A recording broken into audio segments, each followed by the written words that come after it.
ETF index mutual funds నేర్చుకుని stock మార్కెట్లో రాణించాలనుకుంటున్నారా? వెంటనే ఈ నెంబర్కి కాల్ చేయండి. సో ఇప్పుడు సాహితిని అడిగే కథ సూపర్ కథ అండి. రూపాయి ఖర్చు కాదని చెప్పి అందరూ ఉచిత సలహాలు ఇస్తారు. అవును. సో దీని గురించి ఒక కథ కావాలి. అందరూ అంతే, మీరు చెప్పింది కరెక్ట్. ఊరికే సలహాలు ఇస్తారు, కరెక్ట్ గా మనకి హెల్ప్ కావాలన్నా సహాయం కావాలన్నా ఎవ్వరు చేయరు. సలహాలు అయితే బోల్డ్ ఇస్తారు. అలాంటి దాని గురించి ఒక చిన్న పక్షి గురించి ఒక కథ చెప్పుకోండి.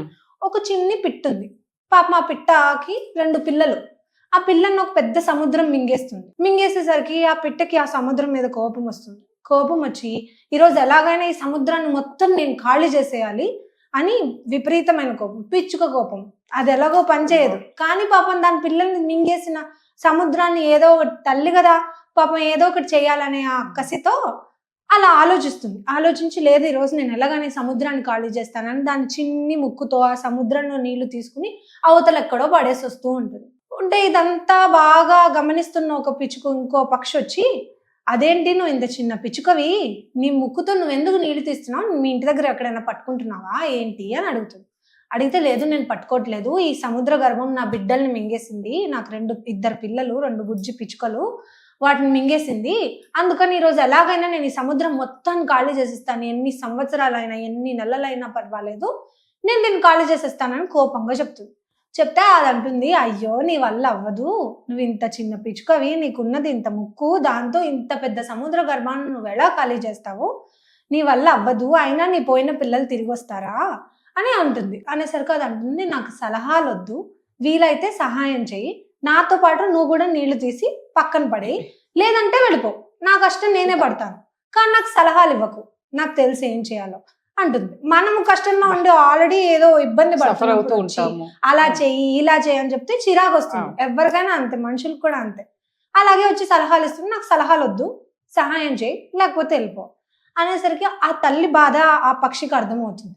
సరేలే నా వంతు నేను చేస్తానని అది కూడా దీంతో పాటు ముక్కుతో అలా చిన్న చిన్న నీళ్లు తీసి పక్కన పడేస్తూ ఉంటుంది. ఇంకో కొన్ని పక్షులు వస్తాయి. ఈసారి ఒక 5-6 పక్షులు వస్తాయి. వచ్చి మీ ఇద్దరికి ఏమైనా పిచ్చా, మీరు ఏం చేస్తున్నారంటే జరిగిందంతా వీళ్ళు చెప్తారు. చెప్పేసరికి వాళ్ళు అసలు మీ వల్ల అవ్వదు, సంవత్సరాలు కాదు మీరు చచ్చిపోతారు, ఇది చేసి చేసి మీలో ఉన్న ఎనర్జీ అంతా అయిపోతుంది, ఇంక మీరు ఎప్పటికీ ఏమి పనులు చేయలేరు, ఈ నీళ్ళు తోడుకుంటూ కూర్చోవాలి, నా మాట విని మానేయండి. మళ్ళీ సేమ్ వీళ్ళిద్దరు సహాయం చేయండి, వీలైతే సలహాలు వద్దు అని చెప్తారు. ఆ పక్షులకు కూడా వీళ్ళ బాధ అర్థమవుతుంది. అలా అలా అలా గుంపులు గుంపులుగా లక్షలలో పక్షులు వచ్చి సముద్రాన్ని ఖాళీ చేస్తూ ఉంటాయి. చేస్తూనే ఉంటాయి. ఇదంతా పైన ఉన్న గరుత్మంతుడు చూస్తాడు.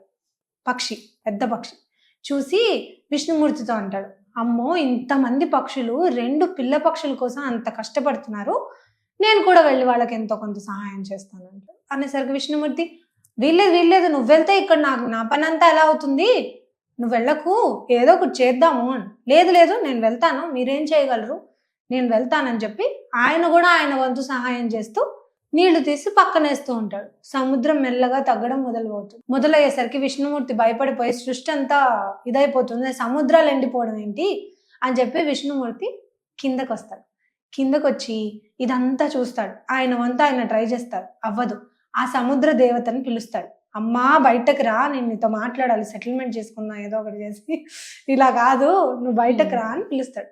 పిలిచేసరికి సముద్ర దేవత బయటకు వస్తుంది. బయటకు వచ్చి ఏమైంది అంటే ఆయన మొత్తం జరిగిన కథ అంతా సముద్ర దేవతకు చెప్తాడు. చిన్న చిన్న పక్షులన్నీ కలిపి తన పిల్ల పక్షులను నువ్వు మింగేసావట, అందుకని ఆఖరికి నా గరుత్మంతుని కూడా దింపేశారు, ఇప్పుడు నాకు పైన పనులన్నీ అవ్వవు, ఆయన లేకపోతే వేరే ఒకటి చెయ్యి అని దానికి చెప్తాడు. చెప్పేసరికి సరే అని చెప్పి ఆ 2 పిల్ల పక్షుల్ని మళ్ళీ బతికించి తల్లి చేతిలో పెడుతుంది. మిగతా పక్షులన్నీ హాయిగా ఎగిరిపోతాయి. అయితే ఈ కథలో నీతి ఏంటంటే, కరెక్ట్ టైంలో కరెక్ట్గా మనం ఒక మనిషికి సహాయం చేస్తే వాళ్ళ జీవితం ఎలా అయినా మారిపోవచ్చు. రోడ్డు మీద ఎవరైనా కనిపిస్తే 5 రూపాయలు ఇస్తే ఏమవుతుంది అనుకుంటాం, కానీ అది వాళ్ళకి ఎంత పెద్ద ఇదవుతుందో. అన్నం తినిపించమని అడుగుతారు చాలా మంది, సర్లే అనుకుంటాం, కానీ మనం చేసే చిన్న సహాయం ఒక మనిషి జీవితంలో ఇంపాక్ట్ చేంజ్ చేయొచ్చు. అంత పెద్ద సముద్రంలో ఆల్రెడీ కొట్టుకుపోయి చచ్చిపోయిన పక్షుల్ని మళ్ళీ పుట్టించగలిగింది ఆ తల్లి చేసిన చిన్న ప్రయత్నం.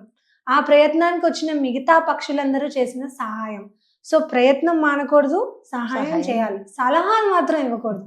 ఆ సలహాలకి ఎంత కష్టంలో ఉంటామో ఆ కష్టం డబుల్ అయిపోతుంది. ఇంతేనా, దీనికేనా, మాకు ఇంతకన్నా పెద్ద ప్రాబ్లం ఉంది, నీకేం తెలుసు వాళ్ళకి ఎంత ప్రాబ్లం ఉంది. చాలా మంది బయటకు కనిపించరండి, బయటకు నిజం. నవ్వుతూ ఉంటారు.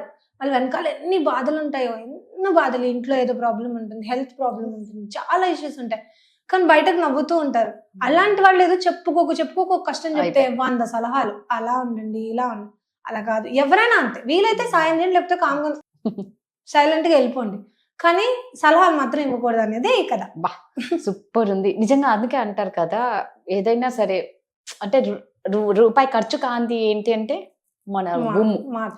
సో అది ఏమైతుందంటే, ఇది ఖర్చు కాంది కాబట్టి ఎన్ని మాటలైనా ఇస్తూ ఉంటారు. ఆల్రెడీ సఫర్ అవుతున్న వాళ్ళని ఇంకా వీళ్ళ మాటలతో ఇంకా చంపేస్తూ ఉంటారు. కానీ నిజంగా ఏమైనా మనుషుల కన్నా నోరులేని జీవాలకే ఎక్కువ ఉంటది సాహితీ. అవును, అది వాళ్ళ అఫెక్షన్ కానీ, వాళ్ళల్లో యూనిటీ కానీ మన మనుషుల్లో ఉండదు, అస్సలు ఉండదు. కరెక్ట్, అది మాత్రం నిజం. ఒకే ఫ్యామిలీలోనే ఉండదు. ఇక సొసైటీ వరకు కూడా అవసరం లేదు, నిజం నిజం. ఒకే ఫ్యామిలీలోనే యూనిటీ ఉండదు. నిజంగా నోరు లేని జీవాలకి, ఆ జీవులకి చాలా ప్రేమ ఉంటది. అంతమంది పక్షులన్నీ కలిపి పక్షులు. విష్ణుమూర్తిని దింపగలిగారు, అంత యూనిటీ అదే ఉండదు కదా. అదే మన వాళ్ళైతే ఇప్పుడు ఇంకా సెల్ఫీ వీడియోలలో రికార్డ్ చేస్తారు తప్పితే ఎవరు హెల్ప్ చేయడానికి ముందు రారు. అవునండి, ఎక్కడైనా యాక్సిడెంట్ జరిగిందంటే ఇమ్మీడియట్ గా ఫస్ట్ వాళ్ళు వీడియో తీయాల్సిందే, వెళ్ళి హెల్ప్ చేయాలని అనిపించారు. వైరల్ ఎవరికో అలాంటిది వచ్చి టకటకా ముందుకెళ్ళి హెల్ప్ చేసేవాళ్ళు. ఇది మనం మనుషులకి వాటికి తేడా. చాలా. సో సూపర్ ఉంది. మళ్ళా మరో కొన్ని కథలతో సాహితీని కలుద్దాం. Thank you. Thank you. Thank you.